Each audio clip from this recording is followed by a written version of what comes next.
Olá pessoas, eu sou Gisele Souza e bem-vindos à minha cozinha. Hoje eu me inspirei no amigo que está hospedado aqui em casa, que é gaúcho. E a gente conversando ontem sobre tradições gaúchas, né? Eu que pensei em uma coisa para gravar. Eu lembrei que aqui nesse caderninho da minha avó tem uma receita de cuca com creme de confeiteiro. E é por isso que a gente vai fazer essa receita hoje. Então bora?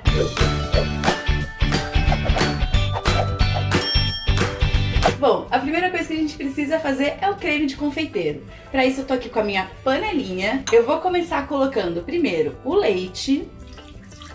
E o fogo tá desligado, tá, gente? Vou colocar também as gemas, o açúcar. E se você quiser fazer um creme delícia, você pode trocar o açúcar por leite condensado, também fica ótimo. E o amido de milho. E aí, eu tinha aqui uma fava velha de baunilha dando sopa, assim. Ela tá meio ressecadinha, mas eu acho que vai ajudar a dar sabor. Mas depois eu vou adicionar um pouquinho mais de essência. E eu vou colocar até como o pauzinho, né? A casquinha dela. Porque, como eu falei, ela tá ressecada, então eu não consigo tirar muitas sementes. E aí depois a gente peneira esse creminho aqui. E agora a gente vai misturar tudo ainda com o fogo desligado. E eu já falei isso pra vocês em outro vídeo, mas né, vai que você tá vendo a primeira vez aqui. Esse meu fogo que eu tô aqui nessa panela é muito forte. Mas é o que eu consigo gravar pra vocês. Então aí tenta fazer num fogo mais baixinho pra você não transformar isso daqui num grande omelete, né? Então eu vou misturar aqui muito bem. Ó, misturei tudo. Aí só agora eu vou ligar o fogo.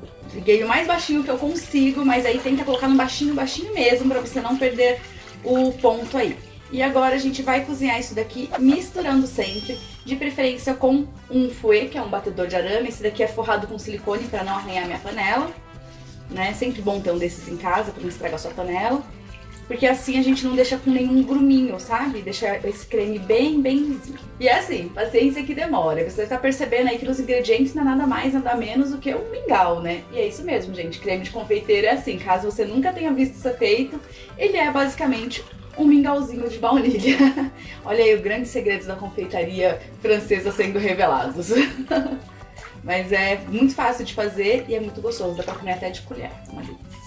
Então, vou esperar ele engrossar aqui, vou ficar cozinhando, misturando sempre. Daqui a pouquinho eu mostro pra vocês o ponto que a gente precisa.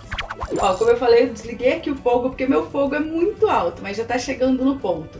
O que eu vou fazer agora? Eu vou dar uma pescadinha nos pauzinhos ali de baunilha, só pra ele não engrossar demais e ficar difícil depois de tirar. Mas aí eu vou aproveitar pra botar a baunilha que eu falei. Eu uso essa baunilha aqui, ó, baunilha Royale, que ela tem favinhas não, as sementinhas, né, da baunilha. Eu gosto bastante. Ela parece um mel, ó. Tá igual o mel. Então, vou colocar aqui a baunilha.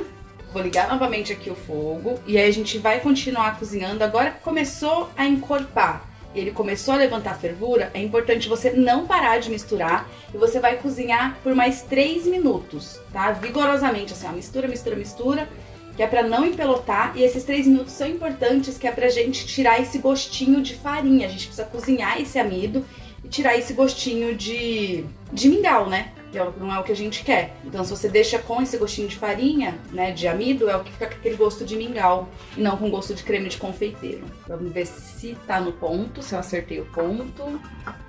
O ponto é aquele ponto na P, quando a gente abre um caminho assim nas costas da colher. Vamos ver. Olha lá, e ele não volta.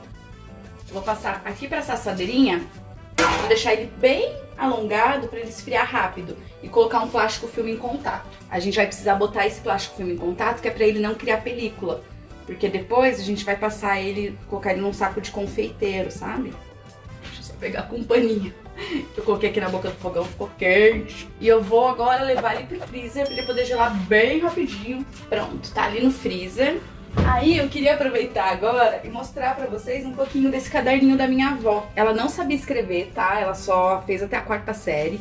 Então, muitas das coisas que estão escritas aqui, ou é com a letrinha dela, ou é pessoas que escreviam pra ela. Então, são muitas letrinhas aqui misturadas.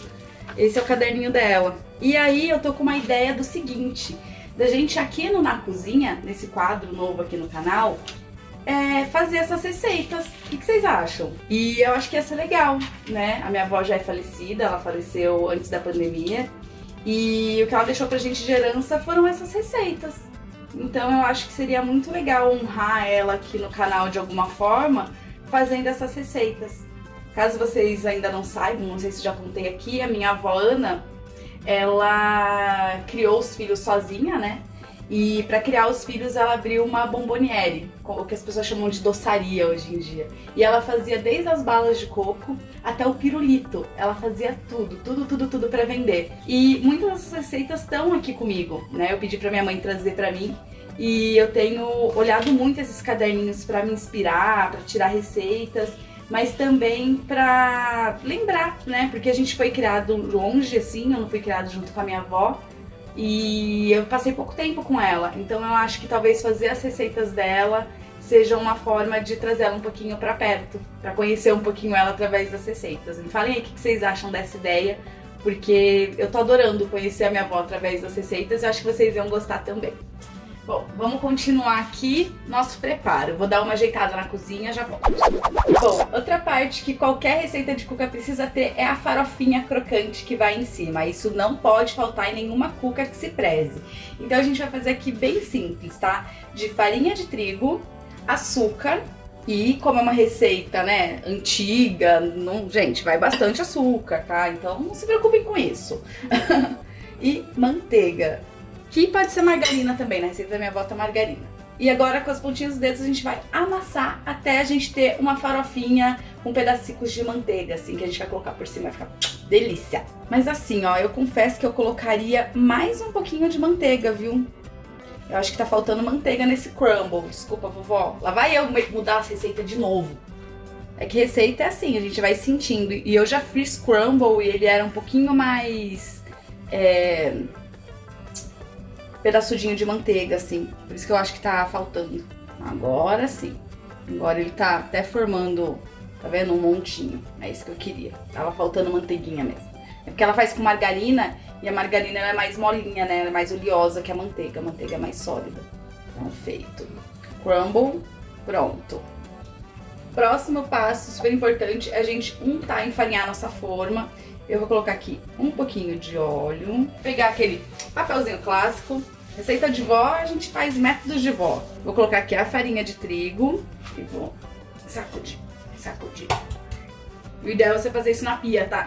Pra não sujar todo o chão da sua casa, igual provavelmente eu vou fazer aqui. E aí tem uma coisa que aí eu aprendi com o Claude Estragou. Vou mostrar, talvez um de vocês não dê pra ver direito, mas vou mostrar aqui pra vocês. A gente vai virar isso daqui ali na pia e vai dar um tapão.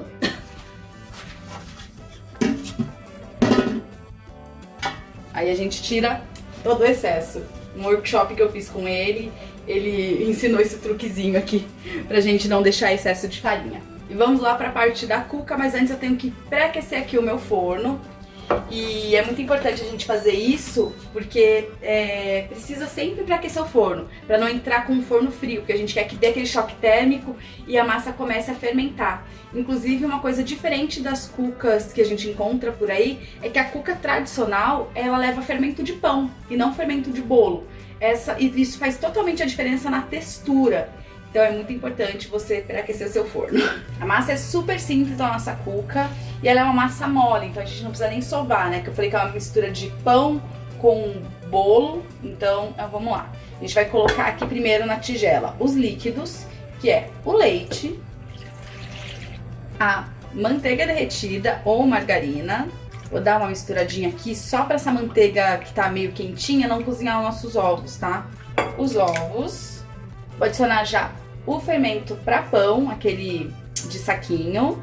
Vou aproveitar e misturar aqui também. Aproveitar que tá morninho ali o leite, já dá uma ativada nesse fermento.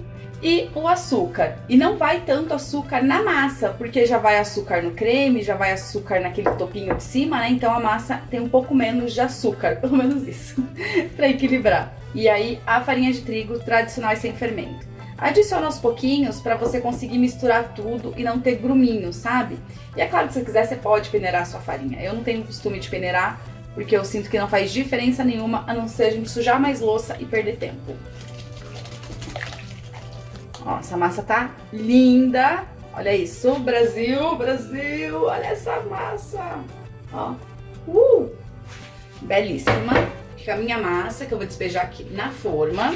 Eu vou espalhar aqui com as costas da colher. Por cima eu vou jogar aquela minha farinha, né, docinha, aquele crumble. E aqui, ó, eu tenho o meu creme de confeiteiro, que ele ainda não tá gelado, mas cozinhar aqui com vocês aqui na cozinha é assim mesmo, não dá tempo de ficar esperando, senão eu vou ter que esperar um tempão isso aqui gelar, mas ele vai agora pro forno, não vai ter tanto problema. E vou fazer as marcações como se fossem das fatias, sabe? Vamos ver se vai dar certo.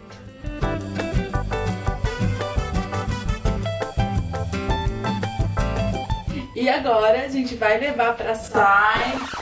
Oiê, Gi do futuro aqui para avisar que a Gi do passado estava um pouco equivocada e não leu as instruções. Ela precisa deixar crescer ali a massa por mais ou menos uns 40 minutos num lugar bem quentinho antes de colocar no forno. Afinal de contas, vai fermento biológico que é para pão e precisa deixar fermentar. Então, antes de ir pro forno, deixa sua massinha crescer.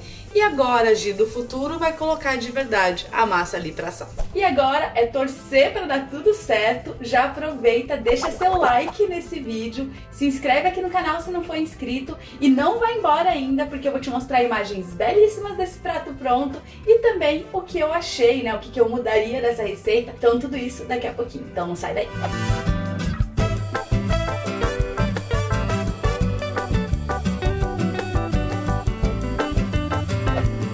Quem foi a burra que esqueceu de gravar? Eu comecei a experimentar e não gravei. Mas vamos lá, passaram-se algumas horas, porque eu tive que deixar esfriar pra poder cortar. E agora vou experimentar de novo, tá? Não vou fingir que é a primeira vez, porque eu já dei umas mordidas. Mas ficou bem fofinho, tá bem docinho. E com certeza vou fazer mais vezes, porque ficou muito bom. Mano, nossa. É. Essa quantidade de creme foi perfeita, porque ficou a mordida perfeita. Faz em casa, depois me conta o que achou. Tchau!